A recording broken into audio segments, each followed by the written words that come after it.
ನಾನೇ next CM. Hindu ಹುಲಿ ಯತ್ನಾಳ್ ಗುಡುಗಿದ್ದಾರೆ. ಜನಬಲದಿಂದ ನಾನು ಸಿಎಂ ಆಗೋದು ನಿಶ್ಚಿತ. ಇನ್ನಾರು ತಿಂಗಳಲ್ಲಿ ಕಾಂಗ್ರೆಸ್ ಸರ್ಕಾರ ಪತನ ಆಗುತ್ತೆ. ವಿಜಯಪುರ ಶಾಸಕ ಬಸನಗೌಡ ಯತ್ನಾಳ್ ಭವಿಷ್ಯವನ್ನ ನುಡಿದಿದ್ದಾರೆ.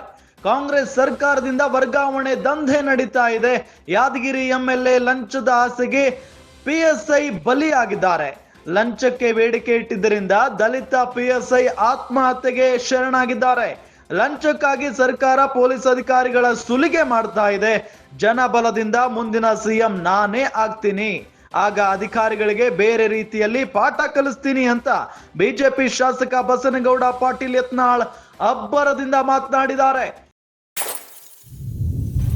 ಗಮನಿಸ್ತಾ ಇದ್ದೀವಿ, ಒಂದು ಕಡೆ ಸಿದ್ದರಾಮಯ್ಯನವರನ್ನ ಕೆಳಗಿಳಿಸುವ ಪ್ರಯತ್ನವನ್ನ ಬಿಜೆಪಿ ಮಾಡ್ತಾ ಇದೆ. ಮತ್ತೊಂದು ಕಡೆ ಬಿಜೆಪಿಯಲ್ಲಿಯೇ ಬಹಳಷ್ಟು ಭಿನ್ನಾಭಿಪ್ರಾಯಗಳು ವ್ಯಕ್ತವಾಗ್ತಾ ಇರೋದನ್ನು ಕೂಡ ನೋಡ್ತಾ ಇದ್ದೀವಿ.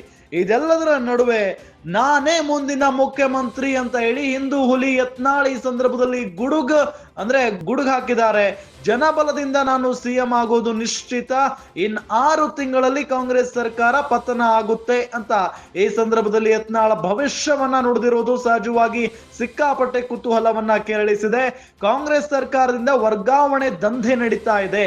ಯಾದಗಿರಿ ಎಂಎಲ್ಎ ಲಂಚದ ಆಸೆಗೆ ಪಿಎಸ್ಐ ಬಲಿಯಾಗಿದ್ದಾರೆ. ಲಂಚಕ್ಕೆ ಬೇಡಿಕೆ ಇಟ್ಟಿದ್ರಿಂದ ದಲಿತ ಪಿಎಸ್ಐ ಆತ್ಮಹತ್ಯೆಗೆ ಶರಣಾಗಬೇಕಾಯಿತು. ಲಂಚಕ್ಕಾಗಿ ಸರ್ಕಾರ ಪೊಲೀಸ್ ಅಧಿಕಾರಿಗಳನ್ನ ಸುಲಿಗೆ ಮಾಡ್ತಾ ಇದೆ.